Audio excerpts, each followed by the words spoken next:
This week, most of macroeconomic data comes from Europe. However, traders will get to know news from the other part of the world on Thursday and Friday. What events will influence market sentiment? Let's find out from our video calendar on InstaForex TV channel. Investors will focus on the EU economy on Thursday. The market research group will provide a series of preliminary PMIs. Investors are mostly interested in the metrics of Germany, the powerhouse of the EU economy. The manufacturing PMI is expected to increase, but it will remain on the contraction area. This will remind investors of dismal economic conditions in the EU economy, so the euro-dollar pair could resume the downward bias. As usual, on Thursday evening, traders are rattled about a weekly update on initial unemployment claims from the United States. The number of first-time jobless claims is likely to go down last week. Nevertheless, this figure is 10 times as high as the average 200,000. In a separate report from the U.S. Department of Labor, the number of continuing jobless claims is going to be even more painful. This survey is projected to unveil a new negative record.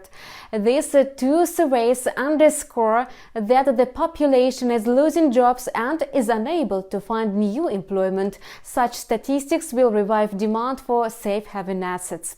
Later on Thursday, Fed's chairman Jerome Powell will host a virtual Fed Listens event. He is due to deliver a speech on the economic effect of the coronavirus pandemic. His remarks are sure to make an impact on the US dollar. If the Fed's leader drops a hint that the interest rate will not be reduced below zero, this will be bullish to the US dollar. On the contrary, hawkish intentions could weaken the US currency, thus boosting appetite for risk.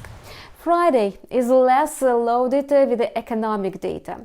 Nevertheless, don't miss two macroeconomic reports which will enable investors to develop a trading strategy ahead of the weekend. In the early morning, Japan is due to release inflation data. Apparently, the CPI will post a slowdown to 0.2%, while low inflation and deflation risks are a long-lasting problem for Japan. Therefore, the odds are that the inflation data will be of little importance for ongoing monetary policy.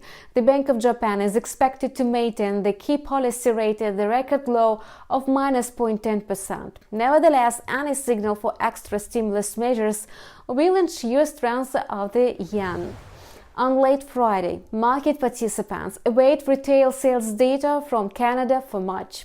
The authorities launched partial lockdown measures in March.